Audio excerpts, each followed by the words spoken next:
জনগণের রাজনীতি নাকি রাজনীতির জনগণ? রাজনীতির আয়নায় কতটা প্রতিফলন জনগণের, তাদের অবস্থান কোথায়, সেই হিসেবটি বুঝতে যমুনা টেলিভিশনের রাজনীতির এই আয়োজনে পুরো সময় আপনাদের সাথে আছি আমি রোকসানা আনজুমান নিকোল।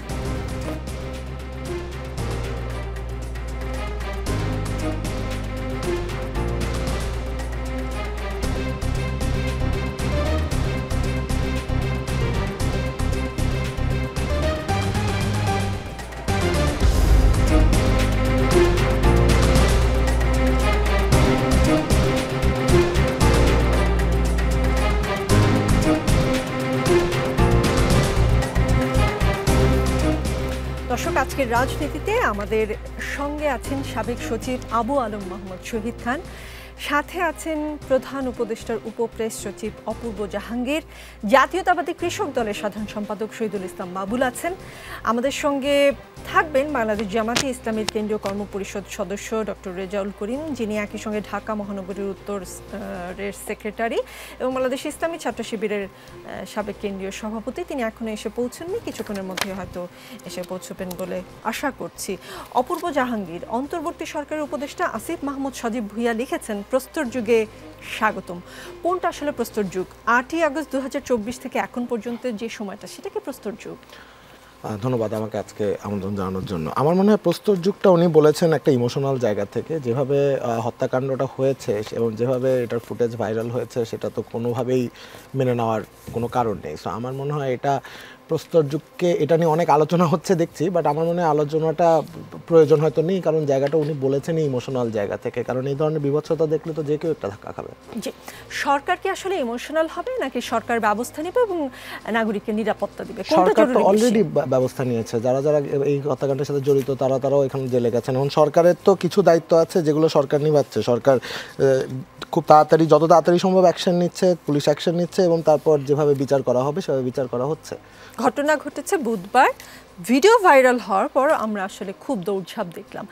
যে কোনো ঘটনার ব্যবস্থা নেওয়ার জন্য ভিডিও ভাইরাল হওয়াটা জরুরি? আমার মনে হয় না এখানে ভিডিও ভাইরাল হওয়ার জন্য জিনিসটা দেরি হয়েছে। আমার মনে হয় যে জিনিসটা এক নম্বর রিপোর্ট হয়েছে, রিপোর্ট হওয়ার সাথে সাথেই কিন্তু ব্যাপারটা ঘটেছে। ভিডিওটা ভাইরাল হয়েছে, সেটা কাকতালীয় হতে পারে যে একই টাইমে ভিডিওটা ভাইরাল হয়েছে, কিন্তু আমি মনে করি না যে এখানে সরকারের কোনো গাফিলতি আছে। সরকার সাথে সাথে অ্যাকশন নিয়েছে এবং সেই অ্যাকশনের সাথেই সরকার যাচ্ছে। জি, আমরা কি তাহলে ধরে নেব যে যারা বিভিন্নভাবে মব সৃষ্টি করে একটি পরিস্থিতি তৈরি করতে চাচ্ছে, সেখানে সরকারের কোনো প্রচ্ছন্ন প্রশ্রয় আছে, প্রশাসনের কোনো প্রশ্রয় আছে? প্রশ্নগুলো তুলেছেন বিএনপির ভারপ্রাপ্ত চেয়ারম্যান তারেক রহমান। অপূর্ব জাহাঙ্গীর, সরকারের প্রচ্ছন্ন প্রশ্রয় আছে কিনা? সরকার কিন্তু ডে 1 থেকে বলে আসছে যে এটার কোনো প্রশ্রয় নেই। সরকার বারবার, যতবারই মব আসছে সরকার বিবৃতি দিচ্ছে, সরকার অ্যাকশন নিচ্ছে। সরকার বারবার বলছে, আমি এখানে আজকেও রিপিট করতে পারি যে সরকার এটা কোনো প্রকার প্রশ্রয় তো দূরে থাক, we condemn this and that's final. মানে এটার সাথে প্রশ্রয়ের কোনো কারণই থাকার কথা না।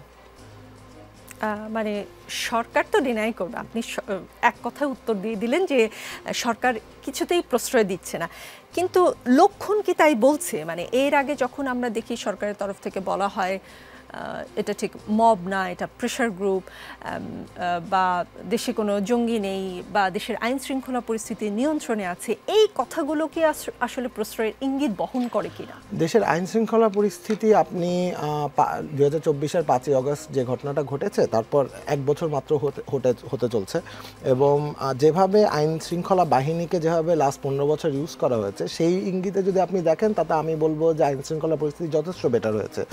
স্পেশালি আমাদের বুঝতে হবে যে আমরা কী ধাপের মধ্যে দিয়ে গিয়েছি।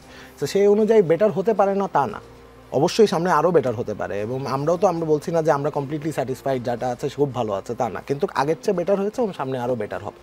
জি, স্বরাষ্ট্র উপদেষ্টা লেফটেন্যান্ট জেনারেল জাহাঙ্গীর আলম চৌধুরী, অবসরপ্রাপ্ত জাহাঙ্গীর আলম চৌধুরী বলেছেন, আইন শৃঙ্খলা পরিস্থিতি রক্ষা ও নির্বাচন পূর্ব স্থিতিশীলতা বজায় রাখতে যে কোনো মুহূর্তে, মনে হয় ওনার কথা শুনে মনে হলো আজকে থেকেই বিশেষ চিরুনি অভিযান শুরু হচ্ছে। চিরুনি অভিযান পরিচালনার সক্ষমতা কি সরকারের এখন হলো নাকি আগেও ছিল, কিন্তু মিটফোর্ডের হত্যাকাণ্ডের পর সরকারের মনে হলো যে এখন চিরুনি অভিযানটা চালানো জরুরি? চিরুনি অভিযান যে এই সরকার ক্ষমতায় আসার পর থেকে এতদিন হয়নি সেটাও কিন্তু বলেনি। নির্বাচনের কারণে ডেভিল হান্ট হয়েছে, জি। আরো অনেক কিছুই হয়েছে, সেটা যেটাই হোক না কেন, কিন্তু কথা হচ্ছে যে এই নির্বাচন এখন এই সরকারের একটা বড় এখতিয়ার হচ্ছে এই দেশের ইতিহাসে যাতে সবচেয়ে ভালো নির্বাচনটা এই সরকার দিয়ে যেতে পারে। সো সেটার জন্য যা যা কর্মকাণ্ড, যা যা অ্যাকশনস নেওয়া দরকার এই সরকার নিবে। সেটা যদি চিরুনি অভিযান হয় চিরুনি অভিযান হবে, সেটা যদি ডেভিলস হান্ট হয় ডেভিলস হান্ট হবে। এই যেই ঘটনাটা ঘটেছে সেটার আপনি বলতে পারেন দেরি হয়েছে, আমিও মেনে নিতে পারি দেরি হয়েছে, কিন্তু অ্যাকশন নেওয়া হয়েছে এবং সেটার বিচার কার্য সম্পন্ন হবে যত তাড়াতাড়ি সম্ভব।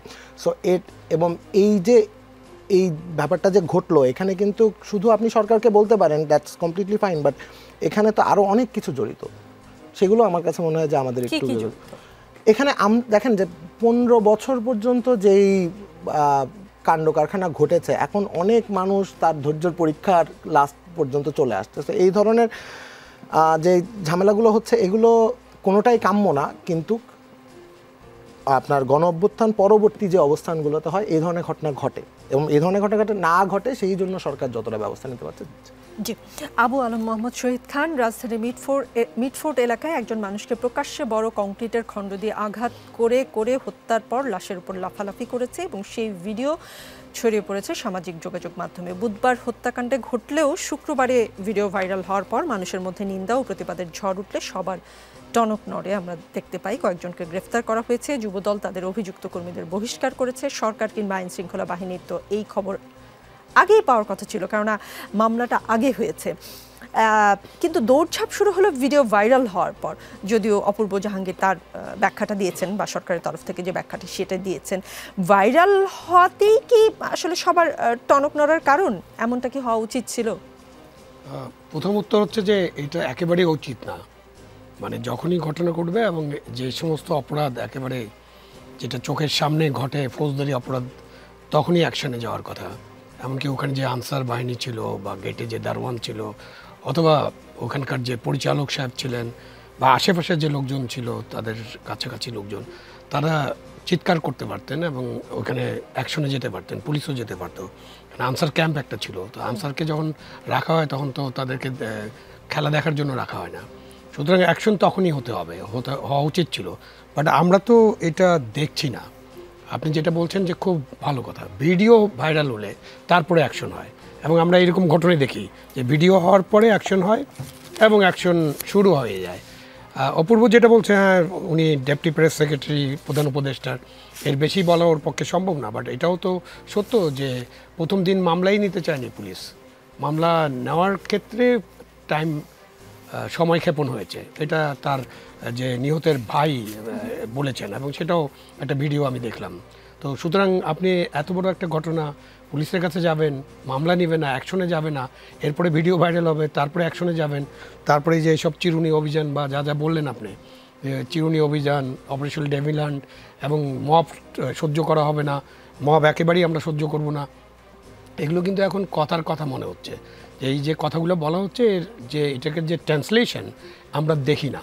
কারণ শুধুমাত্র তো মিটফোর্টের ঘটনা না, আপনি সারা দেশে গত সপ্তাহে বেশ কয়েকটা ঘটনা ঘটেছে। আপনি খুলনাতে একজনকে গুলি করা হয়েছে, কত 7 রাউন্ড, আরও ভালোভাবে জানা যাবে যখন পোস্টমর্টেম হবে। তারপরে তাকে পিটানো হয়েছে, তারপরে তার রক কেটে দেওয়া হয়েছে। তো আপনি তারপরে আরও জেলায় জেলায় এরকম ঘটনা ঘটছে। আজকে যেটা সকালের খবর, আমি জানি না খবরটির সত্যতা এখনো আমি পুরোপুরি যাচাই করতে পারিনি। একটি গণমাধ্যমে আমি পেয়েছি যে সিলেটে চা দিতে দেরি হয় কাস্টমারের ছুরিকাঘাতে রুমন আহমেদ নামে এক চা দোকান কর্মচারী খুন হয়েছেন। আমি আরও স্পষ্ট করে জানলে বা আমার রিসার্চ টিম বললে আমি হয়তো, মানে এই ঘটনাটি ভাইরাল হলে কি বিচার হবে এইরকম কিছু? হ্যাঁ, তাই তো দেখা যাচ্ছে। যেটা বলছে যে অপূর্ব একটা কথা বলছে যে ধৈর্য শক্তি নাকি কমে গেছে। এটা হতে পারে, মানে আমাদের 15 বছর দুঃশাসন নানান কিছু বলে আমরা বলতে পারি যে জনগণ ধৈর্যের সীমায় চলে গেছে। তো ধৈর্যের সীমায় যাওয়ার পরে তো একটা 5ই আগস্ট হলো, ওটা তো ধৈর্যের সীমার চূড়ান্ত রূপ। তারপর দেশের একজন প্রধানমন্ত্রীকে পালিয়ে যেতে হলো বা চলে যেতে হলো, যেটাই আপনি বলেন। তারপরে আমরা কয়েকটা দিন তো অনেক বিশৃঙ্খলা দেখেছি। তারপরে যখন আপনি একটা সরকার গঠন করবেন, তো সরকারের প্রথম দায়িত্ব কী? প্রথম দায়িত্ব হলো তো মানুষকে ধৈর্যশীল হওয়ার জন্য বলা যে ঠিক আছে, আমরা দায়িত্ব নিয়েছি, আমরা প্রত্যেকটা অন্যায়ের বিচার করব, প্রত্যেকটা অপরাধের বিচার করব, আপনারা আইন নিজের হাতে তুলে নেবেন না, এটা বলেছেন। বাট ট্রান্সলেশন হচ্ছে না। এই ট্রান্সলেশন কেন হয় না, এটা কিন্তু প্রধান উপদেষ্টা পরিষদ তাদেরকেই ব্যাখ্যা দিতে হবে। এই ব্যাখ্যা আমি দিব। জি, আইন শৃঙ্খলা পরিস্থিতি রক্ষা ও নির্বাচন পূর্ব স্থিতিশীলতা বজায় রাখতে বিশেষ চিরুনি অভিযান শুরু হচ্ছে বলে জানিয়েছেন স্বরাষ্ট্র উপদেষ্টা। এই চিরুনি অভিযানে আপনার কি মনে হয়, উকুন পরিষ্কার হবে নাকি শুধু আমরা চুল আঁচড়ানোই দেখব? যদি সদিচ্ছা থাকে, সবকিছু কিন্তু যে গভর্নমেন্ট অফ দ্য ডে, গডের সদিচ্ছার উপর নির্ভর করে। আপনি যদি সত্যি সত্যি চিরুনি অভিযান পরিচালনা করতে চান, তাহলে উকুনও পরিষ্কার হবে, চুলও আচরণও হবে। তো সুতরাং তারা করতে চান কিনা, কারণ লেফটেন্যান্ট জেনারেল জাহাঙ্গীর সাহেব, যিনি স্বরাষ্ট্র উপদেষ্টার দায়িত্বে আছেন, তিনি অনেক কথা বলেন। তিনি তো মধ্যরাতে 3টার সময় মধ্যে একটা সাংবাদিক সম্মেলনও করেছিলেন একবার।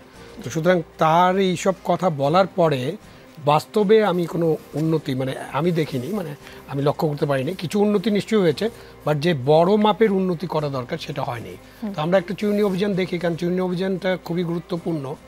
আপনার থানা থেকে অস্ত্র যে সব লুট হয়ে গেছিলো, তার 1/3 অস্ত্র এখনও উদ্ধার করা হয়নি। অপারেশনাল ডেভিল হান্ট করার সময় কিন্তু এটা বলা হয়েছিল। আপনি যে জেল ভেঙে যে সমস্ত কয়েদিরা যারা অপরাধী পালিয়ে গেছেন, তাদেরকে এখন পর্যন্ত গ্রেপ্তার করা যায়নি। আপনি দেশে যে অবৈধ অস্ত্র আছে সেগুলো উদ্ধার করা যায়নি, এবং লাইসেন্সের অস্ত্রগুলোকে আপনি লাইসেন্সটা বাতিল করছেন, শুধু ওই অস্ত্রগুলো অবৈধ হয়ে গেছে, সেটাও উদ্ধার করা হয়নি এখন পর্যন্ত। এবং এই সবের মধ্যে ওই যে আপনি একটু আগে বলছিলেন না যে মব নাকি প্রেশার গ্রুপ নাকি অন্য কিছু, এইসব বলে টোলে আমরা কিন্তু মানুষকে ধৈর্যশীল হতে বলছি না, আমরা মানুষকে আরও উস্কিয়ে দিচ্ছি যে আপনারা আপনাদের মতো ব্যবস্থা নেন, আমরা এত কিছুই করতে পারবো না। এই যে একটা পরিস্থিতি সৃষ্টি করা হচ্ছে, এর দায় কিন্তু সরকারকে নিতে হবে। এর দায় কোনো রাজনৈতিক দল নেবে না, বা এর দায় অন্য কোনো সংগঠন নেবে না। সুতরাং আপনি যখন বলবেন যে না পুলিশ সহায়তা করছে না, সিভিল সার্ভিস সহায়তা করছে না, ম্যাজিস্ট্রেসি পাওয়ার নিয়ে সেনাবাহিনী মাঠে আছে কিন্তু আমরা তাদেরকে কোনো সেরকম ব্যাপকভাবে কাজ করতে দেখছি না, এইসব বলে কিন্তু তখন ফাইনালি বলবে যে এটা আপনার দোষ আপনি। এবং ফাইনালি কিন্তু আমাদের দেশে দায়ী কিন্তু প্রধান, এর আগে দায়ী ছিলেন শেখ হাসিনা, খালেদা জিয়া, এরশাদ, জিয়া, তাই না? এখন দায়ী হবেন ডক্টর ইউনূস, অন্য কেউ দায়ী হবেন বলে আপনি বলছেন। শহীদুল ইসলাম বাবুল, গত 21 আগস্ট সংঘাত ও বিশৃঙ্খলা সৃষ্টির জন্য জাতীয়তাবাদী দলের প্রাথমিক সদস্য পদ সহ সকল পর্যায়ের পদ স্থগিত করা হয় আপনার, পরে আবার দলীয় পদ আপনি ফিরে পান। বহিষ্কৃত হলেও দলে আবার ফেরা যায়, সেই জন্যই কি আসলে বিএনপি কর্মীরা হামলা, খুন, দখল, চাঁদাবাজি, আধিপত্য বিস্তার থামাচ্ছে না দল সাজা দেওয়ার পরও? না, এরকম না। প্রায় 4000 বহিষ্কার হয়েছে, ফেরত এখন পর্যন্ত খুব একটা 2-4টা বাদে আসছে কিনা আমি জানি। আপনি আমার যে ঘটনা বলেছেন 21শে আগস্টের ঘটনা, সেটা একটা আমার নির্বাচনী এলাকায় দুই পক্ষের এর মধ্যে আওয়ামী লীগের লোকজন ঢুকে গেছিল এবং একটা হত্যাকাণ্ড হয়েছিল এবং আমার মানুষই হত্যার শিকার হয়েছিল। পার্টি তাৎক্ষণিকভাবে ব্যবস্থা গ্রহণ করেছিল আমার এবং আমার দলের আরেকজনের বিরুদ্ধে। ব্যবস্থা গ্রহণ বহিষ্কার করেনি, পদ স্থগিত করেছিল। পরবর্তীতে পার্টির পক্ষ থেকে তদন্ত হয়ে প্রমাণ হয়েছে যে আমি নির্দোষ, বরং আমার মানুষ খুন হয়েছে। পরে সে স্থগিতাদেশ প্রত্যাহার করে নেওয়া হয়। আপনাদের যে দুটি গ্রুপ ছিল, দুটি গ্রুপের প্রধানই আসলে পদ আবার ফিরে পেয়েছে। আপনি নির্দোষ প্রমাণিত হলেও ব্যাপারটি কিন্তু এমন হয়নি যে কোনো এক পক্ষ সাজা পেয়েছে, কোনো এক পক্ষ সাজা পায়নি। আপনারা দুজনেই আসলে আবার পদ ফিরে একটা মব, একটা সামাজিক অস্থিরতা যখন তৈরি হয়, রাজনৈতিক অস্থিরতা, এখানে নানান শ্রেণী পেশার মানুষ ঢুকে পড়তে পারে বা আমাদের অসতর্কতা হতে পারে। আমাদের যারা আমরা দায়িত্ববান মানুষ, কখনো কখনো সেটা হয়েছে, তার জন্য আমরা শাস্তিও ভোগ করেছি এবং সেই বিষয়ে মামলাও কিন্তু চলমান আছে। সেই জন্য সেটা পার্টি তদন্ত করেছে। পার্টি তদন্ত করে এমন কোনো প্রমাণ হয়তো পাইনি, সেই জন্য পার্টি করেছে। এবং আমি তো আমারটা বললাম যে আমি যেখানে ছিলাম ঘটনা সেখানেও ঘটেনি, অন্য জায়গায় ঘটেছে এবং আমারই একজন মানুষ খুন হয়েছে, আমার কৃষক দলের একজন মানুষ খুন হয়েছে। কিন্তু একইভাবে সমান্তরালভাবে আমাকেও দায়ী করে এখানে পদ স্থগিত করা হয়েছিল কিছুদিনের জন্য। আল্লাহর রহমতে তদন্তে আমি নির্দোষ প্রমাণিত হয়েছি। জি, ডক্টর রেজাউল করিম, পুরান ঢাকার মিডফোর্ড হাসপাতালের সামনে ব্যবসায়ীকে হত্যার প্রতিবাদে রাজধানীতে বিক্ষোভ সমাবেশ করেছে ঢাকা মহানগরী উত্তর ও দক্ষিণ জামায়াতে ইসলামী। সমাবেশ থেকে অপরাধীদের দৃষ্টান্তমূলক শাস্তির দাবি জানানো হয়েছে। ওই সমাবেশে আপনি বলেছেন, অপশাসন, দুঃশাসন এবং জনগণের বিরুদ্ধে যুদ্ধ ঘোষণা করে আওয়ামী লীগ 15 বছর ক্ষমতায় টিকেছিল, কিন্তু তাদের শেষ রক্ষা হয়নি, বরং ছাত্র জনতার ঐক্যবদ্ধ প্রতিরোধের মুখে তাদের লজ্জাজনকভাবে ক্ষমতা থেকে বিদায় নিতে হয়েছে। আজ যারা ক্ষমতায় যাওয়ার জন্য দিবাস্বপ্নে বিভোর, তারা যদি পতিত স্বৈরাচারের পরিণতি থেকে শিক্ষা গ্রহণ না করে, তাহলে তারা 15 মাসও ক্ষমতায় টিকে থাকতে পারবে না। দেশে প্রতিনিয়ত যে সংঘাত, সংঘর্ষ, হানাহানি, খুনের ঘটনা ঘটছে, সেসব নিয়ন্ত্রণে না পারার দায় কি বিএনপির না সরকারের? নাকি বিএনপির উপর দায় চাপালে রাজনৈতিক ফায়দা আছে, তাই আঙ্গুল আপনি বিএনপির দিকেই তুলেছেন? বিসমিল্লাহির রহমানির রহিম। ধন্যবাদ আমাদের সম্মানিত সহ আলোচকবৃন্দ। যে মিটফোর্ডে যে ঘটনাটি সংগঠিত হয়েছে এটা ইতিহাসের সবচেয়ে লোমহর্ষক এবং খুবই মর্মান্তিক এবং বলা যায় সমসাময়িক প্রেক্ষাপটে আমরা 2006 সালের 28 অক্টোবর এইভাবে লগি বৈঠা দিয়ে শেখ হাসিনার নির্দেশে পল্টনে হত্যাকাণ্ড আমরা দৃশ্য দেখেছিলাম এবং লাশের উপরে নৃত্য করার ইতিহাস আমরা দেখেছিলাম। সেটি মধ্যযুগীয় বর্বরতা বলি আমরা, অথবা হালাকু খান, চেঙ্গিস খান, আইয়ামে জাহিলিয়াতের বর্বরতাকেও হার মানিয়েছি। আমরা এখানে বলতে চাই যে আসলে আমরা যেই জুলাই অভ্যুত্থানের মধ্য দিয়ে যে বাংলাদেশটা আমরা পেয়েছি, এই বাংলাদেশে আবার মানুষকে এখানে আগে হেলমেট বাহিনী ছিল, এখানে আগে সেটা থেকে তাহলে রূপান্তর হয়ে কি এখন রড বাহিনীতে রূপান্তরিত হচ্ছে, আবার কি পাথর বাহিনীতে রূপান্তরিত হচ্ছে? এটি আজকে জাতির সবচেয়ে বড় প্রশ্ন। এবং দেখুন লোকটিকে যেভাবে নির্দয়ভাবে হত্যা করা হয়েছে, তাকে বিবস্ত্র করা হয়েছে, তাকে তার মৃত্যুর পরেও তার মাথার উপরে শরীরের উপরে পাথর মারা হয়েছে, এটি গোটা বিশ্বের কাছে আমাদের কি মেসেজটি দিয়েছে? আমরা মনে করি যে একটি সমাজ এবং সভ্যতা, একটি সমাজ কতটুকু সভ্য এটি আসলে তার আইন শৃঙ্খলা পরিস্থিতি দেখেই কিন্তু বোঝা যায়। আমরা এখানে 28 অক্টোবর সেটা দেখেছি, আবার 24-এও আমরা একই অবস্থান দেখেছি। সুতরাং এই যে ফ্যাসিস্ট এবং ফ্যাসিবাদী যে আচরণ, এটির কিন্তু পরিবর্তন আমরা লক্ষ্য করছি না। এবং আপনি দেখবেন যে গোটা বাংলাদেশে আজকে বহিষ্কার হচ্ছে, চাঁদাবাজদেরকে আইনের আওতায় আনা হচ্ছে, কিন্তু নীরবে নিবৃত্তে কিন্তু আসলে গোটা বাংলাদেশে কিন্তু দখলদারিত্ব, চাঁদাবাজি এবং কোনো সময় এটাও আজকে আলোচনায় আসছে যে আমরা তৃণমূলে যখন যাচ্ছি যে আগের রেট যেটা ছিল তার থেকে এখন বাড়তি। তাহলে এটা কারা করছে?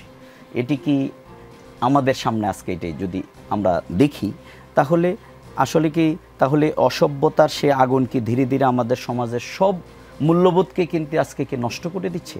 এই জায়গায় আমাদের বক্তব্য খুবই পরিষ্কার যে আসলে এটি হচ্ছে সমাজের যে নৈতিকতা এবং মানবিকতার যে অনুপস্থিতি, এটি কিন্তু তার সবচেয়ে বড় কারণ। এগুলো নিয়ন্ত্রণ না করতে পারার দায় বিএনপির না সরকারের? এটা ছিল আমার শেষ প্রশ্ন। আমরা প্রথম মনে করি যে আপনি দেশের মধ্যে যতগুলো ঘটনা অকারেন্স হয় তার দায়িত্ব তো অবশ্যই সরকারের। এবং আমার কাছে মনে হয় একটু আগে আমার সহ আলোচক যেটি বলেছেন যে অতি কথন স্বরাষ্ট্রমন্ত্রীর একটা কি অভ্যাস কিনা, আমাদেরও এখানে আমরা সেই প্রবণতা নিয়ে দেখতে পাচ্ছি প্রেসিডেন্টের সব জায়গায় কিন্তু। আর সাথে হচ্ছে অবশ্যই বিএনপিকে দায় নিতে হবে, কারণ বিএনপি সারা দেশেই কিন্তু এই কর্মকাণ্ড আমরা দেখছি। আমার লক্ষ্মীপুরে কিন্তু একজন ইমামকে রড দিয়ে পিটিয়ে হত্যা করা হয়েছে।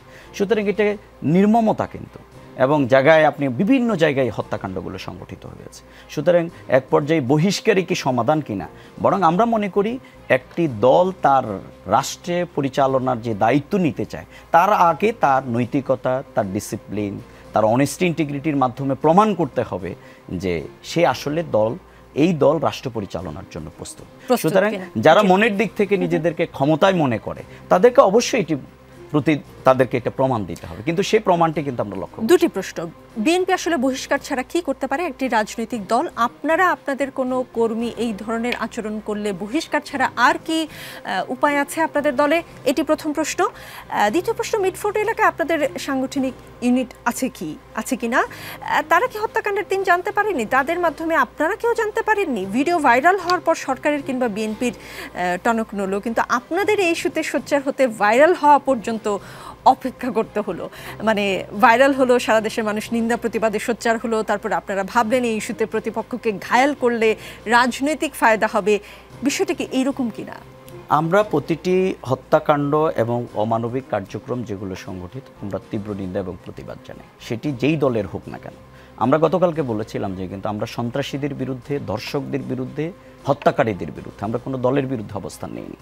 এখন কথা হচ্ছে দলকে তো দায় নিতে হবে। দল যদি এরকম কর্মী লালন করে তাহলে দলকে এই দায়িত্ব কখনো এড়াতে পারে না, সেটাকে ষড়যন্ত্র তত্ত্ব দিয়ে আপনি কখনো রোধ করতে পারবেন না। দ্বিতীয় হচ্ছে যে একটি দল যদি তার রাষ্ট্র পরিচালনার জন্য তার যে রিপ্রেজেন্টেশন, সেখানে কিন্তু তার মোরাল মোটিভেশন লাগবে, তাকে তার আদর্শিক মোটিভেশন লাগবে। তার সেই মোটিভেশন যদি না হয় তাহলে শুধুমাত্র বহিষ্কারই কিন্তু একটি সমাধান নয়। আমাদের এই জায়গায় কিন্তু প্রিভেন্টিভ মেজারটা হচ্ছে আমাদের প্রতিটি কর্মীকে কিন্তু আমরা এই মোরাল মোটিভেশনটা দিই। আমাদের সেই শৃঙ্খলা আছে বলেই কিন্তু আমাদের কর্মীরা এই কাজে, কিন্তু আমরা মানুষ কখনো বলে উঠতে নয়। সুতরাং সেই জায়গায় জামাত ইসলামের প্রথম আমাদের দায়িত্ব হচ্ছে আমাদের মোরাল টিচিং আছে, মোটিভেশন আছে, আমাদের লজিক্যাল মোটিভেশন আছে, সাথে সাথে এর পরেও যদি সেই এই ব্যারিকেডটা ক্রস করে তাহলে অবশ্যই তার ব্যাপারে দল ব্যবস্থা গ্রহণ করে। বহিষ্কার ছাড়া আর কি করবে, মানে আর কি করতে পারে? আপনাদের কাছ থেকে যদি পরামর্শ চাই বিএনপি, পাশে বিএনপি নেতা আছে, আমরা সবার আগে বলবো যে দল? এটার ক্ষেত্রে আল্লাহর পক্ষ থেকে যে বিধানটি মানুষের প্রতি, সেটি হচ্ছে মানুষকে কিন্তু তার প্রতিটি কাজের জন্য আল্লাহকে ভয় করতে হবে। তার মধ্যে যে তাকওয়ার বিধানটা, সেটিকে কেবলমাত্র এই অপরাধ থেকে মানুষকে রক্ষা করতে। শহীদুল ইসলাম বাবুল, বিএনপি মহাসচিব মির্জা ফখরুল ইসলাম আলমগীর বলেছেন বিএনপিকে এত সহজে তুড়ি মেরে উড়িয়ে দেওয়া যাবে না। বিএনপি বারবার প্রমাণ করেছে ধ্বংসস্তূপ থেকে কিভাবে দাঁড়াতে হয়। এখন তো আওয়ামী লীগ নেই, তাহলে কারা আপনাদের তুড়ি মেরে উড়িয়ে দিতে যাচ্ছে?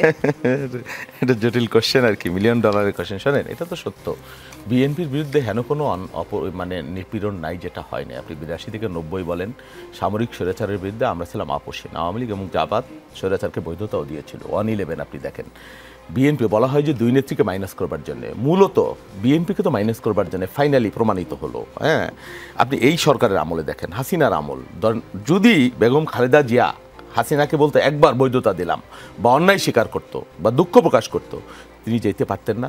একদিকে তিনি মৃত্যু রেখেছেন, আর একদিকে তিনি ফ্যাসিবাদ।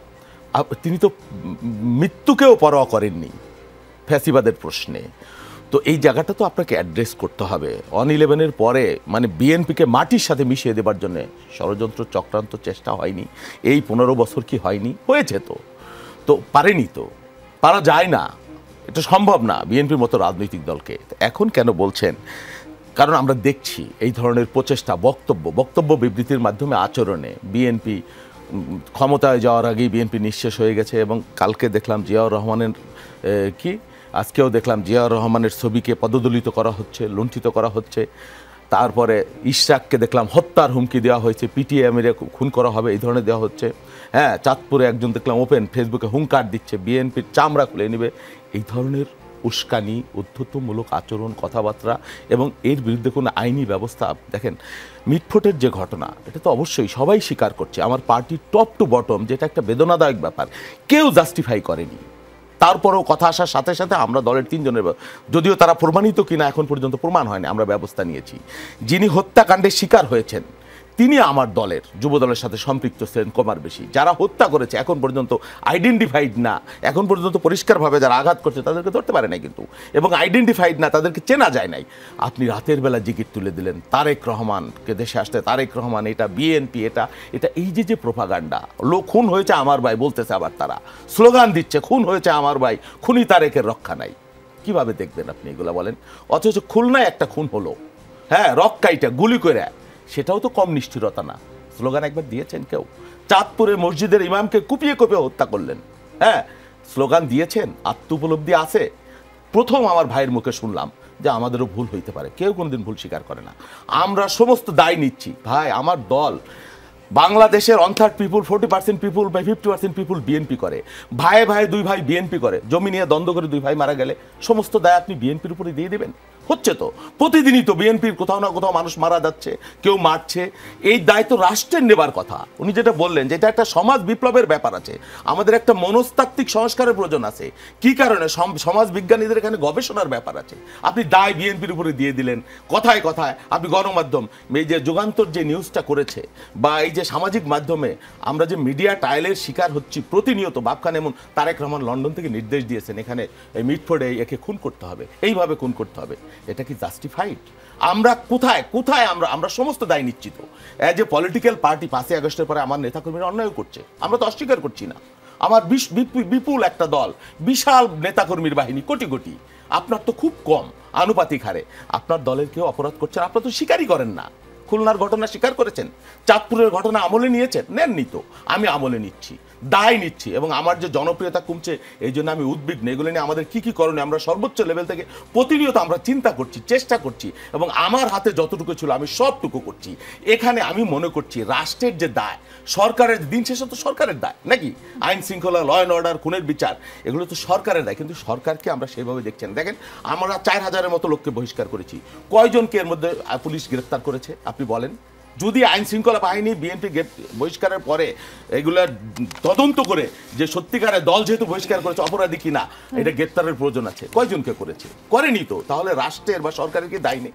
সব দায় আপনি বিএনপি কে দিয়ে দিচ্ছেন একেবারে মুহূর্তের মধ্যে বিচার না করে। জি, সব দায় বিএনপির নয়, দায় সরকারের। রাজনীতিতে না, শুধু সরকারের না, সমাজের সকল মানে আমাদের শুধু বিএনপির নয়, আরো স্টেক হোল্ডারদের। জি, রাজনীতিতে বিরতি বলে কিছু নেই, একটু পরে ফিরছি।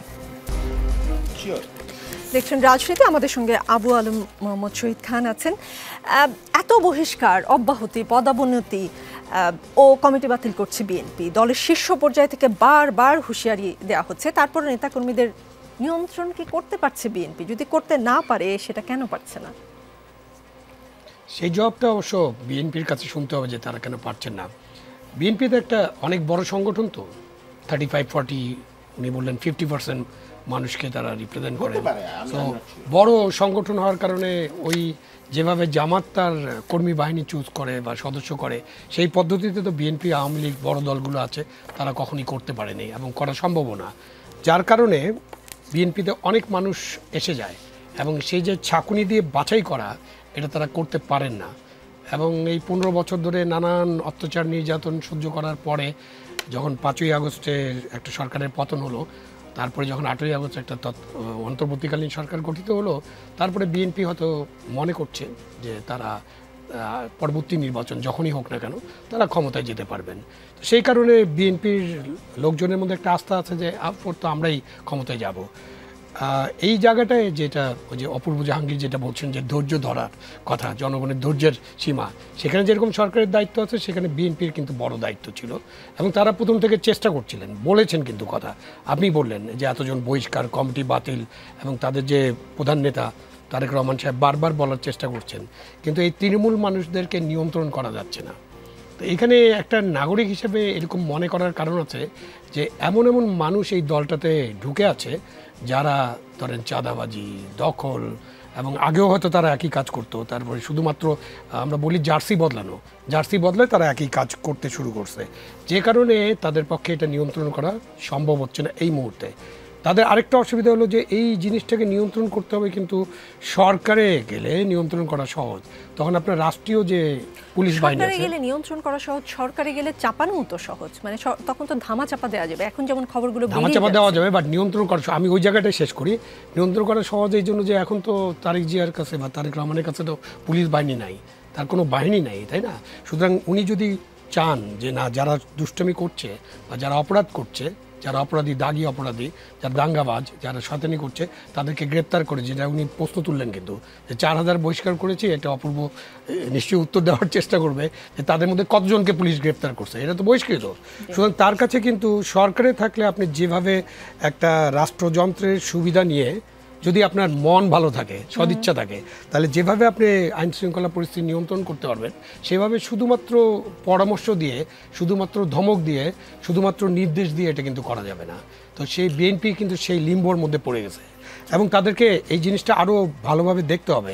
এমন হতে পারে যে তারা আগামী নির্বাচনের প্রার্থিতা, নেতৃত্ব এগুলো নিয়ে বেশি ব্যস্ত আছেন, তাদেরকে এই জিনিসটা আরও ভালোভাবে দেখতে হবে যে তাদের লোকেরা কোথায় কি অপরাধ করছে। চাঁদাবাজি তো একটা অপরাধ, দখল একটা অপরাধ, তাই না? যে কোনো কিছু টেন্ডারবাজিও যেমন একটা অপরাধ, এখন এটা শোনা যায় না। তো এবং মামলা মোকদ্দমা, আপনি বলছেন যে 4000 লোককে আপনি গ্রেপ্তার মানে বাইর করে দিলেন, তাদের বিরুদ্ধে কোনো মামলা নেই, কিন্তু আপনি দেখবেন যে দেশে যে হাজার হাজার মামলা হয়েছে, সেই মামলার বাদী কোনো ঠিক নাই, বাদীর আত্মীয়র কোনো ঠিক নাই। একটা মামলা হলো যে একজন মারা গেল, তার বাড়ি হলো কিশোরগঞ্জ, সে মিরপুরে মারা গেছে, মামলা করলো ডাসার থানার এক লোক, সে তাকে চিনে না এবং মামলার আত্মীয় স্বজন কেউ তাকে চিনে না। এবং এই আইনজীবীরা কারা, যদি দয়া করে উনি খবর নেন, যদি খবর নেয় সবাই, তাহলে দেখা যাবে যে কোথায় কোথায় কী ধরনের ব্যত্যয় ঘটছে এবং এই ব্যত্যয়গুলো কিন্তু ইলেকশনের আগেই দূর করতে হবে, যাতে লোকজন এরকম পোস্টিং দিতে না পারে যে ও আপনার তো এইভাবে প্রস্তুত যুগে ফিরে গেছেন, এখন ভোটের সময় আইসেন তখন দেখব। এটা কিন্তু বিএনপির জন্য একটা বড় চ্যালেঞ্জ এবং বিএনপিকে এই চ্যালেঞ্জটা মোকাবেলা করতে হবে তাদের রাজনৈতিক ধীশক্তি দিয়ে, তার রাজনৈতিক যে ম্যাচুরিটি সেটা দিয়ে, প্রজ্ঞা দিয়ে। জি, ডক্টর রেজাউল করিম বিএনপি স্থায়ী কমিটির সদস্য সালাউদ্দিন আহমদ বলেছেন, বিএনপি তো দায় এড়াচ্ছে না, বরং দায়িত্ব পালন করছে, অভিযোগ পাওয়া মাত্র বহিষ্কার করছে, প্রশাসনকে আইনানুগ ব্যবস্থা নিতে অনুরোধ করছে। এরপরও বিভিন্ন মহল এটা নিয়ে হীন রাজনীতির চেষ্টা করছে। তা না হলে তারেক রহমান জবাব দাও, এই মিছিল কেন? তারেক রহমান কি রাষ্ট্র ক্ষমতায় আছেন? বিএনপি যদি অপরাধীদের রক্ষা করার চেষ্টা করত, সাংগঠনিক ব্যবস্থা না নিত, তাহলে বিএনপিকে দোষ দিতে পারত। কারা বিএনপিকে নিয়ে হীন রাজনীতি করছে? দেখুন, রাজনীতি তো করতে আসলে সমালোচনা, আলোচনা এগুলো সব মোকাবিলা করে করতে হয়। আমাদের দেশের একটু আগে যেটা বলা হয়েছে, আমাদের দেশের এটা একটা পলিটিক্যাল স্পোর্টিং ক্লাবের মতো। অর্থাৎ আজকে আমি এখানে খেললাম, আমি জার্সি পরিবর্তন করে একটু পরে আরেক দলে চলে গেলাম। এই জায়গা যতক্ষণ পর্যন্ত বন্ধ না হবে ততক্ষণ পর্যন্ত আপনি কিন্তু আপনার স্ট্র্যাটেজি নিতে পারবেন না, নাম্বার 1। নাম্বার 2 হচ্ছে যে এখানে আপনাকে দলীয়ভাবে তার আদর্শের প্রতি তাকে অনুগত হতে হবে। সে কি আদর্শ এখানে ফর্মুলেট করতে চায়, সেটা যদি সে রিপ্রেজেন্ট করতে না পারে, আমি একটু আগে বলেছিলাম তার অনেস্টি ইন্টিগ্রিটি দিয়েই তাকে কিন্তু প্রমাণ করতে হবে সে জাতির সেবক, সে এখানে কি কাজ করতে চায়। সুতরাং এখানে বহিষ্কার আজকে যাদেরকে করা হচ্ছে, এটাই কি একমাত্র সমাধান? আজকে আপনি দেখুন যে সোহাগকে হত্যা করা হয়েছে, তার দুটি সন্তান রয়েছে, এবং যে নির্মমভাবে তাদেরকে হত্যা করা হলো এই 24 বিপ্লব পরবর্তী। তাহলে গোটা বাংলাদেশ আজকের বিএনপি বলতেছে আমরা অনেক বড় দল, আমরা বড় দল, ঠিক আছে, কিন্তু এই বড় দল মানেই কি তাহলে হত্যার হাজানি আমার অব্যাহত থাকবে, আমার লুটপাট এইভাবে চলতে থাকবে? না, এটা আপনাকে সময় দিব, আপনি প্রশ্নটা মাথায় রাখুন। এটা কি তাহলে চলতে থাকবে? এটা কোনো সমাধান হতে পারে না। এজন্যই প্রশ্নটা মাথায়। আর একটু আগে বাবুল ভাই একটা কথা বলেছেন যে আমার নিজ দলের লোক, না, আমার নিজ দলের কোনো আমার কর্মী, আমার ভাই হলেও আমি তাকে অন্যায়ভাবে তার উপর অত্যাচার করতে পারি না। সুতরাং এটা কখনো সমাধান। আজকে 5ই আগস্ট পরবর্তী বিএনপির কত লোক মারা গেছে নিজ দলের হাতে বলুক, সেখানে অসংখ্য লোক নিহত হয়েছে। সুতরাং আমরা সকল অন্যায়, অবিচার, হত্যা, ধর্ষণ, যত রকম অপরাধ আছে আমরা সেটিকে অপরাধ বলেই আমরা মনে করি এটির সমাধান করা উচিত। দ্বিতীয় আমি যে কথাটি বলতে চাই সেটি হচ্ছে আপনার এখানে যে বর্বরতার যে জন্মটা হয়েছে, এখানে আসলে যে ঘুমন্ত একটা বিবেক, বিগত 15 বছর পেশিবাদী কায়দা এখানে কি করা হয়েছে, গুম, খুন, রাহাজানি, হত্যা, লুণ্ঠন, এগুলোই ছিল এখানের আয়নাগড়, এগুলোর মাধ্যমে কিন্তু রাষ্ট্র পরিচালিত হয়েছে। সুতরাং সেটার যে একটা ট্রমা, সেটাকে কিন্তু রাষ্ট্র মিনিমাইজ করতে পারেনি, না করতে পারার কারণে, এবং দলীয়ভাবে সেটাকে যারা অন্য দল বিপ্লব পরবর্তী, আমরা তো মনে করি আমরা একসাথে নির্যাতিত হয়েছিলাম, আমরা একসাথে কিন্তু আমাদের নেতৃবৃন্দকে ফাঁসি দেওয়া হয়েছে, আমরা এই সব মানে নির্দয় আচরণ যারা মোকাবেলা করেছিলাম, আমাদের তো প্রয়োজন ছিল যে ব্যথিতের যে ব্যথাটা এটা উপলব্ধি করা, কিন্তু সেটি না হয়ে সেটি যদি আমার দলীয় স্বার্থের জন্য অথবা আবার অন্য কোনো কারণের জন্য এখনো হতে থাকে, সেটি খুবই দুর্ভাগ্যজনক। জি, শহীদুল ইসলাম বাবুল, আপনার প্রশ্নটি করুন, এবং সাথে আপনাকে আরেকটু প্রশ্ন করতে চাই। দেশে নির্বাচন নেই বললেই আইন শৃঙ্খলা পরিস্থিতির অবনতি হচ্ছে বলে মনে করেন বিএনপির মহাসচিব মির্জা ফখরুল ইসলাম আলমগীর। তিনি বলেছেন বিএনপি কোনো অন্যায়কে সমর্থন করে না, সাম্প্রতিক সময়ে যেসব হত্যাকাণ্ড ঘটেছে সেসব ঘটনায় প্রকৃত অপরাধীদের চিহ্নিত করে শাস্তির আওতায় আনতে সরকারের প্রতি দাবি জানান তিনি। নির্বাচন হয়ে গেলে কি আসলেই আপনাদের দলের অন্তর্কোন্দল মিটে যাবে, চাঁদাবাজি বন্ধ হয়ে যাবে, নাকি নির্বাচনের মাধ্যমে ক্ষমতায় আসলে আপনাদের জন্য সেটা ধামাচাপা দেওয়া সহজ হবে? না, প্রথম ওই রেজাউল ভাইয়ের কথা বলেনি যে মিটফোটের ঘটনা রেজাউল ভাই ধরেই নিছে যে বিএনপির লোকরা এই হত্যাকাণ্ড ঘটিয়েছে, হ্যাঁ, এই নিষ্ঠুরতা ঘটিয়েছে। কিভাবে, কোথায়, কিভাবে নিশ্চিত হয়েছে আমি জানি না। এখন পর্যন্ত যারা আঘাত করছে, হত্যা করছে, তাদেরকে কিন্তু আইন শৃঙ্খলা বাহিনী গ্রেপ্তার করতে পারে নাই, যারা প্রত্যক্ষভাবে হত্যা করেছে, হ্যাঁ, করতে পারেনি কিন্তু। এবং খুন যিনি হয়েছে তিনি আমাদের যুব দলের প্রার্থী ছিলেন বা কোনো একটা ছোট্ট পদে আছেন, যিনি খুন হয়েছেন। এখন রেজাউল ভাই কয় খুন হয়েছে আমার ভাই, খুনি তোদের রক্ষা নাই। মানে এই যে এটা কি রাজনীতি না বলেন? আমার দলের কর্মী খুন হলো, কারা খুন করলো এখন পর্যন্ত আইডেন্টিফাই করে নেয়, এখন রেজাউল ভাইয়ের সেটা নিয়ে রাজনীতি শুরু করে দিল যে আমার ভাই খুন হয়ে গেছে। মানে খুলনায় যিনি খুন হয়েছেন, খুলনায় যিনি রকেটে যাকে হত্যা করা হয়েছে সে তার ভাই হয় না, হ্যাঁ, এখানে যুব দলের এই নেতাকে হত্যা করা হয়েছে, সে তার ভাই হয়ে গেছে। এটাই হলো রাজনীতি বা অপরাজনীতি, এই জায়গাটা আমি বলতে চাই। আর আপনি যেটা বলেছেন যে ওই যে কি বললেন প্রশ্নটা, যে ধামাচাপা দেওয়া সহজ হবে কিনা ক্ষমতায় গেলে। না, ক্ষমতায় গেলে ধামাচাপা দেওয়া সহজ হবে না। শোনেন, এই যে অনেকে আমরা চিন্তা করছি যে আগস্ট হয়েছে 5ই আগস্ট, বাংলাদেশে আর কোনো অন্যায় অত্যাচার অনিয়ম কোনো কিছুই হবে না, এটা একটা ম্যাজিক্যাল কোনো ব্যাপার না। বাংলাদেশের দীর্ঘদিনের যে সমাজ বাস্তবতা, হ্যাঁ, এই বাস্তবতা আপনি একদিনে জুলাইয়ের সুইচ দিয়ে সব আপনি অপসারণ করে ফেলতে পারবেন না। এটা কোনো ম্যাজিক্যাল গভর্নমেন্ট হলেও সে পারবে না। আর এই সরকার তো একটা দুর্বল বাস্তবতা সরকারের আছেই, এটা তো অসত্য না। একটা নির্বাচিত সরকার হলে কি, আবু আলম শহীদ স্যার যেটা বলেছেন, যে এই সরকারের যদি আন্তরিকতা থাকে তাহলে দলীয়ভাবে পানিশমেন্ট দিয়ে যতটুকু করা যায় তার চাইতে অনেক গুণ বেশি করা যায়। কারণ সরকারের হাতে নানান রকমের মেশিনারিজ থাকে, উইংস থাকে, এবং মূলত আইন শৃঙ্খলা পরিস্থিতি রক্ষার দায়িত্ব সরকারের থাকে। হ্যাঁ, দলীয়ভাবে আপনি তিরস্কার করতে পারেন, কাউকে তো আপনি সাজা দিতে পারবেন না, কাউকে তো ফাঁসি দিতে পারবেন না, যেটা রাষ্ট্র পারে, সরকার পারে। তো আমি যেটা মনে করছি যে আমাদের দলের নেতাকর্মী এই বিষয়গুলো নিয়ে কেউই খুশি না, প্রত্যেকটাই। এবং শীর্ষ নেতা বটে, বারবার উনি বলছেন যে দেখেন আমি একা পারবো না, উনি সাহায্য চাচ্ছেন আমাদের, যে এই যে অন্যায় অনিয়ম বিশৃঙ্খলা আমার নেতাকর্মীরা কেউ কেউ জড়াই যাচ্ছে, এগুলো আপনারা যদি আমাকে হেল্প না করেন তাহলে কিন্তু আমার একার পক্ষে সম্ভব না, তাহলে দেশের মানুষের আর জাগার যাওয়া থাকবে না। এটা আমার দলের ভারপ্রাপ্ত চেয়ারম্যান বলছেন বারবার। তো আমার আন্তরিকতার কোনো ঘাটতি আছে, অভাব আছে, চেষ্টার কোনো ত্রুটি আছে, এই প্রশ্ন করে আপনি যে আমারই ফাঁসি চান, যে হত্যা হয়েছে তার ফাঁসি না চায়, তারেক রহমানের ফাঁসি চান, তাহলে তো সমস্যার সমাধান হলো না। বলবো যেটা একটা নোংরা রাজনীতি বা অপচেষ্টা। অপূর্ব জাহাঙ্গীর, প্রায় 4000 কর্মীকে বহিষ্কার করেছে বিএনপি। সরকার কতজনকে অ্যারেস্ট করেছে সেটা অনেকেই জানতে চাচ্ছে এই অতিথিদের মধ্যেই। মানে যদি করে থাকে ভালো কথা, যদি করে না থাকে, সরকার কি চায় যে বিএনপির ইমেজ খারাপ হোক? এবং বিএনপির ইমেজ খারাপ হলে সরকার আরও দীর্ঘ সময় এই অন্তর্বর্তীকালীন সরকার থেকে যেতে পারবে, এই ধরনের কোনো হিসাব নিকেশ কি আছে? ধন্যবাদ। আমি একটা কথা আছে না বাংলায়, যত দোষ নন্দ ঘোষ। আমার মনে হয় আমরা এখন এমন একটা ফেজ দিয়ে যাচ্ছি। আমি কেন বলছি বলি, এই সরকারের সবচেয়ে মজার বিষয় হচ্ছে এই সরকার হয়তো অনেক জায়গা থেকে আপনি বলবেন ব্যর্থ, বাট একটা জিনিস হচ্ছে এই সরকার অত্যন্ত ট্রান্সপারেন্ট। যাদের গ্রেফতার করা হয় সাথে সাথে জানাই দেওয়া হয় কাদের গ্রেফতার করা হয়েছে, এবং প্রবলেমগুলো কি, কেন সরকার আপনার যদি মনে হয় যে অ্যাকশন নিতে পারছে না, কেন নিতে পারছে না, সেটাও এই সরকার বলে দেয়। প্রধান উপদেষ্টাই কিন্তু যথেষ্ট ক্যান্ডিডভাবে বিভিন্ন ইন্টারভিউতে বলেন কেন কি। এখানে ঝামেলাটা হচ্ছে আপনি বহুত কিছু বলতে পারেন, এখানে একটা জিনিস সবার আমার মনে হয় মাথায় আছে, সেটা হচ্ছে আমাদের পলিটিক্যাল কালচারটা কি এত বছর, এবং সেটা শুধু 15 বছর না, স্বাধীনতার পর থেকে আমরা কীরকম পলিটিক্স করে আসছি সেটা একটা বড় জায়গা।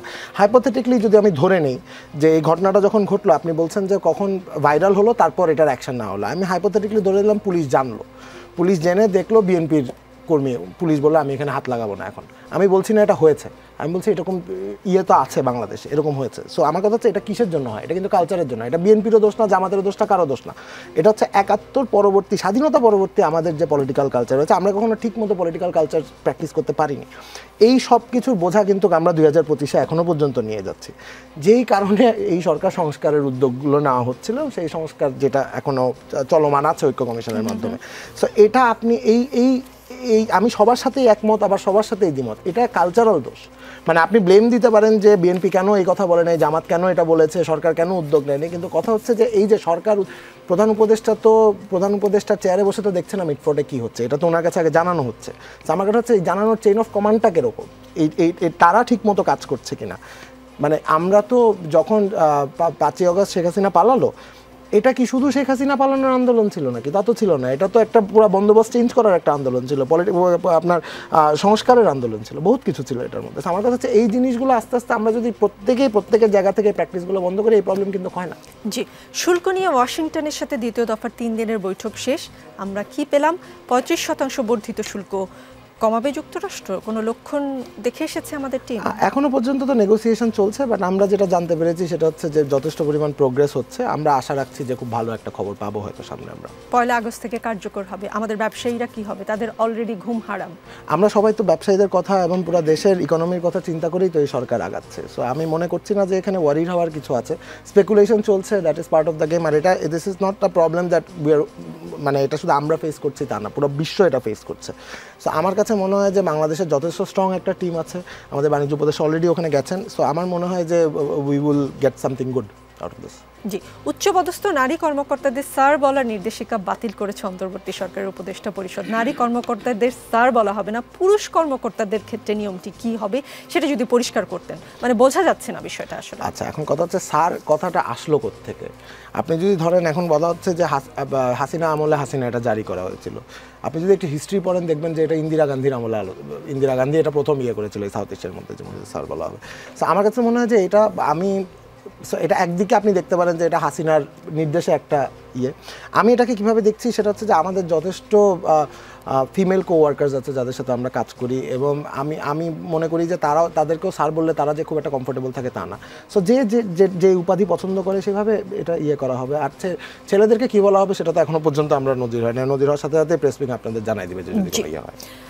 আবু আলম শহীদ খান, জরুরি অবস্থা ঘোষণার জন্য প্রধানমন্ত্রী স্বাক্ষরের পরিবর্তে মন্ত্রিসভার অনুমোদনের বিধান যুক্ত করার সিদ্ধান্ত হয়েছে। আজ ঐকমত্য কমিশনের বৈঠকে, মন্ত্রিসভার বৈঠকে সংসদের বিরোধী দলীয় নেতা বা নেত্রী বা তার অনুপস্থিতিতে বিরোধী দলীয় উপনেতা উপস্থিত থাকবেন। জরুরি অবস্থা ঘোষণাকে রাজনৈতিক হাতিয়ার হিসেবে যেন ব্যবহার করা না যায় সেটা রোধ করতে এই ব্যবস্থা, এই বিধান আসলেই কেমন ভূমিকা রাখবে? না, আগে যেটা ছিল যে প্রধানমন্ত্রীর যে পরামর্শ বা সিগনেচার বা প্রস্তাবের ভিত্তিতে প্রেসিডেন্ট পারতেন, এখন মন্ত্রিসভা যদি হয় আর প্রধানমন্ত্রী মন্ত্রিসভার মধ্যে তো আমি তেমন কোনো পার্থক্য দেখি না। বাংলাদেশে এমন কোনো দলীয় নেতা বা একজন হয়ে যাবেন তখন।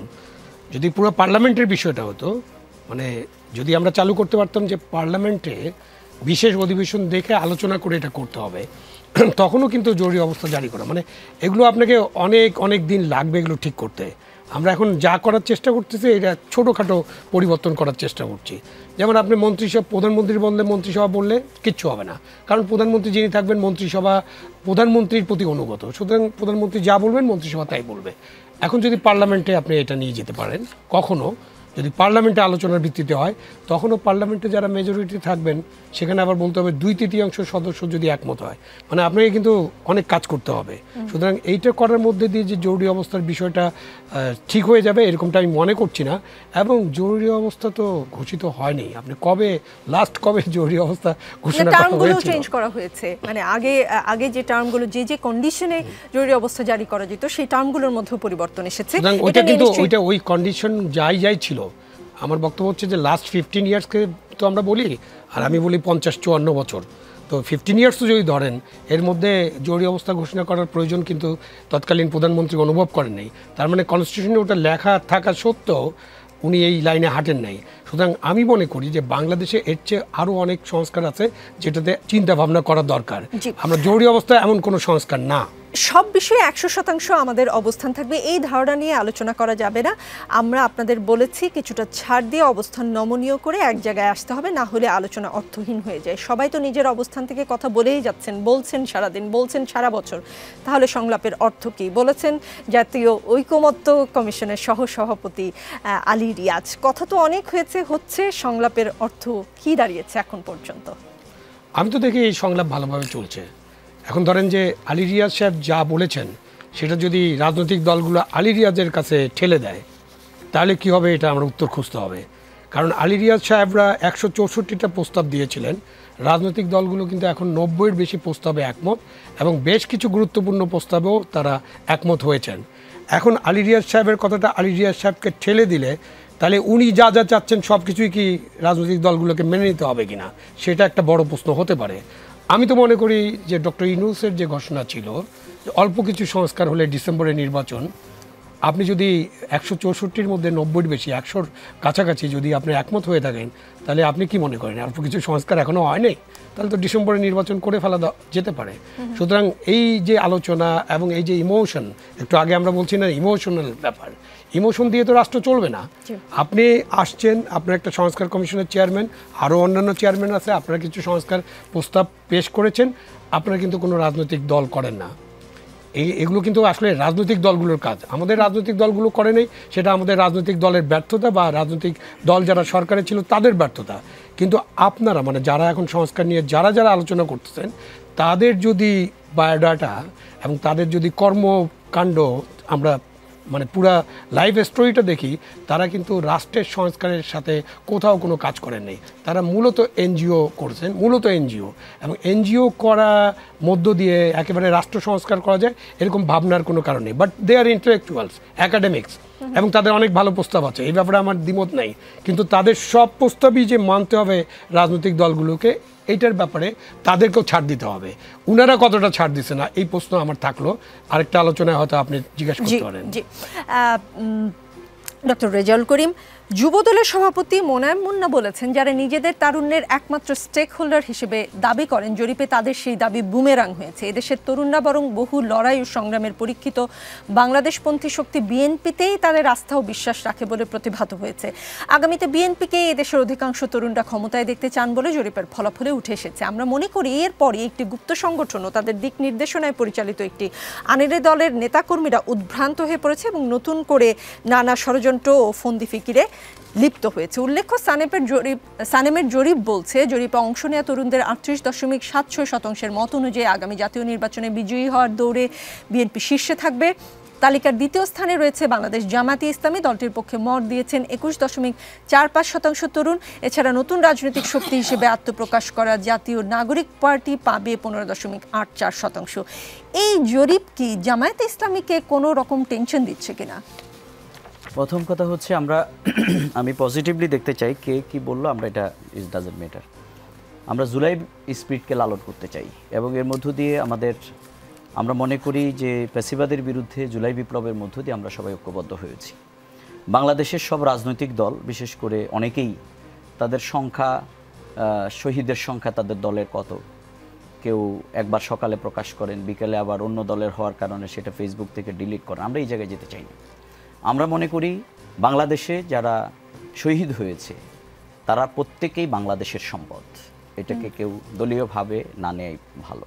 বাংলাদেশে একমাত্র আন্দোলন যেখানে শিশু থেকে বৃদ্ধ পর্যন্ত, অন্য ধর্মের লোক, আলিম ওলামা সবাই মিলে, সাংবাদিক সবাই শহীদ হয়েছে, জীবন দিয়েছে এবং অকাতরে তারা পঙ্গুত্ব বরণ করে এখনও আছে। আমরা মনে করি জুলাই সনদের মাধ্যমে সেটিকে লালন করা উচিত। কিন্তু আমরা এখনও এই জুলাই সনদের ব্যাপারে গড়িমাসি যারা করছেন, আবার আরেক দিকে তরুণ প্রজন্ম আমাদের সাথে আছেন, এটা কিন্তু একটি দ্বৈত নীতি আমরা মনে করি। সুতরাং আমরা এই জায়গায় আমরা সকল শহীদদের জন্যই আমাদের যে ঐক্যবদ্ধ আন্দোলন সেটিকে ধারণ করেই তরুণ প্রজন্মের যে স্পিরিট সেটিকে আমরা এগিয়ে নিতে চাই। এটাই হোক আমাদের ঐক্যের। জি, শহীদুল ইসলাম বাবুল, নিবন্ধন স্থগিত হওয়া আওয়ামী লীগের নৌকা প্রতীক বাতিল করে শাপলা প্রতীকের তালিকায় যুক্ত করার দাবি জানিয়েছে জাতীয় নাগরিক পার্টি। তবে আওয়ামী লীগের নিবন্ধন স্থগিত হলেও নির্বাচন কমিশনের প্রতীকের তফসিলে নৌকা প্রতীক আপাতত থাকবে বলে জানিয়েছে নির্বাচন কমিশনার মিস্টার মাসুদ। এছাড়া এখনই শাপলা প্রতীক হিসেবে অন্তর্ভুক্ত হচ্ছে না বলেও তিনি জানান। আওয়ামী লীগ নির্বাচনে অংশ নিতে পারল না, কিন্তু নির্বাচনের তালিকায় যদি নৌকা প্রতীক থাকে তাহলে কি কেউ স্বতন্ত্র প্রার্থী হয়ে নৌকা প্রতীক চাইতে পারবে? সেই সুযোগ রয়ে গেল? আমি জানি না, এটা একটা ধূম্রজাল। আমি এইটা নৌকা প্রতীক থাকবে, আওয়ামী লীগ ইলেকশন করবে না, আমি এই বিষয়গুলো আমার কাছে খুবই ধূম্রজাল মনে হচ্ছে। আমি জানি না এটা কিভাবে হচ্ছে, কি কারণে হচ্ছে, বা এর মধ্যে একটা সূক্ষ্ম রাজনীতি আছে কিনা সেটা আমি জানি না। কাদের রাজনীতি আমি জানি না, বা কি কারণে নৌকা থাকছে বা থাকবে। আওয়ামী লীগ নিষিদ্ধ, অ্যাক্টিভিটিস নিষিদ্ধ, নির্বাচনে অংশগ্রহণ করতে পারবে না দলীয়, আবার আপনি বলছেন স্বতন্ত্র পারবে কিনা, এই বিষয়টা আমি আসলে এখন আপনি পরিষ্কার না। তাহলে আমি আপনাকে দ্বিতীয় প্রশ্নটা করে, লন্ডন বৈঠক, দুজনের জন্য প্রশ্নটা ছোট করে উত্তর দেবেন যেহেতু সময় কম। লন্ডন বৈঠকের আগে জামাতে ইসলাম এবং বিএনপির মধ্যে এক ধরনের প্রকাশ্য দ্বন্দ্ব ছিল, যেটা লন্ডনে জামাত ইসলামের আমির যখন আপনাদের ভারপ্রাপ্ত চেয়ারম্যানের সঙ্গে বৈঠক করলেন, তারপরে আমরা দেখেছি আপনাদের মধ্যে আবার সৌহার্দ্য। আবার এই গেল কয়েকদিন ধরে, বিশেষ করে মিটফোর্ডের ঘটনাটির কিছু আগে এবং পরে, জামাতে ইসলামী এবং বিএনপির দ্বন্দ্ব আবার প্রকাশ হয়েছে। লন্ডন বৈঠকের এফেক্ট কি কেটে গেল কিনা আপনি শুরুতে যদি বলেন, শহীদুল ইসলাম বাবুল। এবং না, জামাত ইসলাম ধরেন আমাদের দীর্ঘদিনের আন্দোলনের সহযোদ্ধা। হ্যাঁ, একসময় তাদের মার্কা ছিল না, আমাদের মার্কায় তারা নির্বাচন করেছে। হ্যাঁ, বা তাদের কারণে তাদের অনেক নেতার ফাঁসি হয়েছে এবং আমরা জামাতকে ক্যারি করার কারণে আমাদেরকে নানান ধরনের অপবাদ সহ্য করতে হয়েছে। রাজাকারের দল, রাজাকারের প্রশ্রয়দাতা হয়েছে। এবং যদিও আমার দলের প্রধান একজন মুক্তিযোদ্ধা, এরকম অসংখ্য ঘটনা আছে যে জামাত, এবং তারাও আমাদের পাশে ছিল, সবসময় ছিল না। কিন্তু 28শে অক্টোবর যেটা ক্র্যাকডাউন হলো বিএনপি অফিসের সামনে, লক্ষ লক্ষ রাউন্ড গুলি হলো, কিন্তু দুর্ভাগ্যজনক আমার জামাত ইসলামের ভাইরা খুব চমৎকারভাবে সমাবেশ করে শান্তিপূর্ণভাবে আসরের নামাজের আগেই চলে গেলেন। এরকম ব্যত্যয়ও আছে। হ্যাঁ, তো এটা নিয়ে আমরা দোষারোপ করছি না। হ্যাঁ, 5 তারিখের পরে যেটা হলো, প্রথমেই জামাত ইসলামের পক্ষ থেকে বিএনপি এই সেই চাঁদাবাজ এবং নৌকা ধানের শীষ 2 সাপের 1 বিষ এই ধরনের বক্তব্য আসা শুরু করে। নির্বাচন নিয়ে জামাতের নানান সময় নানান ধরনের বক্তব্য, সীমারেখা নিয়ে। এক সময় সংস্কার হইতে হবে, অধিকতর সংস্কার হইতে হবে, দেন তার নির্বাচন হইলে হবে না। এক সময় ডিসেম্বরের মধ্যে হইতে হবে, এক সময় রোজার আগে হইতে হবে, আবার রোজার আগে হইতে পারবে না। আপনি যদি দেখেন, আপনি ক্রমানুসারে নানান ধরনের বক্তব্য আছে এই নির্বাচন নিয়ে। হ্যাঁ, কখনো বিএনপির প্রতি তারা সহানুভূতিশীল, কখনো বিএনপির প্রতি তারা বিদ্বেষ বৈরিতা পোষণ করছে। আপনার বক্তব্যই মানে সেই উত্তর দিয়ে দিয়েছে। ডক্টর রেজাউল করিম, প্রশ্নের উত্তর, সময় নেই। আমাদের সাথে আমাদের রাজনৈতিক দলের, আমাদের বিশেষ করে বিএনপির যে সম্পর্ক, এই যে আপ অ্যান্ড ডাউন, আপনি এটা বলতে পারেন যে যখন পজিটিভ ওয়ার্ক হয় তখন আমরা একসাথেই থাকি, কিন্তু যখন ওনারা অন্য কিছু করেন তখন আমাদের মধ্যে একটা বিপত্তি তৈরি হয়। মিটফোর্ট একটা ঘটনা ছিল। সুতরাং আমরা আসলে ঐক্যকে লালন করতে চাই। আমরা সংস্কার, বিচার এবং পিয়ার পদ্ধতি এবং জাতীয় নির্বাচন, আমরা সেটি আমাদের প্রত্যাশা। সুতরাং কারো দাবিকে দবদমিত করা এটা ফেসিবাদের আচরণ, আমরা সেটি দেখতে চাই না, ঐক্যবদ্ধভাবে এগিয়ে। আবু আলম মোহাম্মদ শহীদ খান, খুব ছোট করে একটু বলবেন যে আওয়ামী লীগের নৌকা প্রতীক বাতিল করে শাপলা প্রতীক তালিকায় যুক্ত করার দাবি জানিয়েছে এনসিপি, কিন্তু আজকে নির্বাচন কমিশন থেকে বলা হয়েছে যে নৌকা প্রতীক থাকবে। মানে তাহলে কি আসলে প্রতীক থাকবে, কিন্তু আওয়ামী লীগ নির্বাচন করতে পারবে কি পারবে না, যদিও এখনো সেটা ডিসাইডেড হয়নি। বিষয়টা কি আসলে পরিষ্কার না? আওয়ামী লীগের তো কর্মকাণ্ড নিষিদ্ধ করা হচ্ছে, আওয়ামী লীগ দল হিসাবে নিষিদ্ধ না, এবং সেই কারণে তাদের প্রতীক থাকবে মানে হচ্ছে ব্যালট পেপারে প্রতীক থাকবে এটা বলা হচ্ছে না। কিন্তু আপনাকে এটা লিগালি বুঝতে হবে যে আওয়ামী লীগ যদি নির্বাচন করতে না পারে কোনো কারণে, তখন কিন্তু ব্যালটে নৌকা প্রতীক থাকবে না। কিন্তু নৌকা প্রতীক তো আপনি বাতিল, যে দাবিটা করা হচ্ছে, এটা আপনার দাবি শাপলা প্রতীক অন্তর্ভুক্ত করা। ভাই, আপনি কেন নৌকা প্রতীক বাতিল দাবি? আপনার দাবিটা আপনি থাকেন, তাই না? এর আগে ধানের শিশুর ব্যাপার, মানে এই যে আজগুবি সব দাবি, এটা আজগুবি দাবি। 1, 2 নম্বর, আপনি ওনাকে একটা প্রশ্ন করেছেন, উনি উত্তর দেননি, উত্তরটা আমি দেই। কোনো নিউট্রাল প্রার্থী, মানে ওই যে স্বতন্ত্র প্রার্থী, তিনি নৌকা নিতে পারবেন না, কারণ নৌকা একটা দলীয় প্রতীক। কোনো স্বতন্ত্র প্রার্থী ধানের শীষও নিতে পারবেন না। স্বতন্ত্র প্রার্থীর জন্য দেয়ার আর লিস্ট, আলাদা প্রতীক আছে, সেখান থেকে তাদের নিতে হবে। জি, অপূর্ব জাহাঙ্গীর, একদম শেষ 30 সেকেন্ড আপনার কাছে, নির্বাচন কবে? তো অলরেডি তো 2টা জায়গা ঘোষণা করাই আছে, হয় এপ্রিল, আর যদি তার আগে যদি কাজ আমাদের সবকিছু শেষ হয়ে যায় তাহলে রোজার আগে। জানি তো কোনো সন্দেহ, মানে এখনো হলে এটা হলে ওটা হবে, মানে নির্বাচনের আসলে কোন মাসে কোন তারিখে হবে স্পেসিফিক, এটা আমরা কবে জানতে পারব? আপনি আমাকে এটা আরো 5 বারও জিজ্ঞেস করতে পারেন, আমার উত্তর কিন্তু একই হবে। 2টা ডেট দেওয়া আছে, হয় এপ্রিল, এবং যদি কাজগুলো শেষ করা যায় তাহলে রোজার আগে। জি, হয় এপ্রিল, না হয় রোজার আগে। রাজনীতিতে শেষ কথা বলে কিছু নেই। আগামী বৃহস্পতিবার রাত 9টায় আবারও দেখা হবে, সাথেই থাকবেন।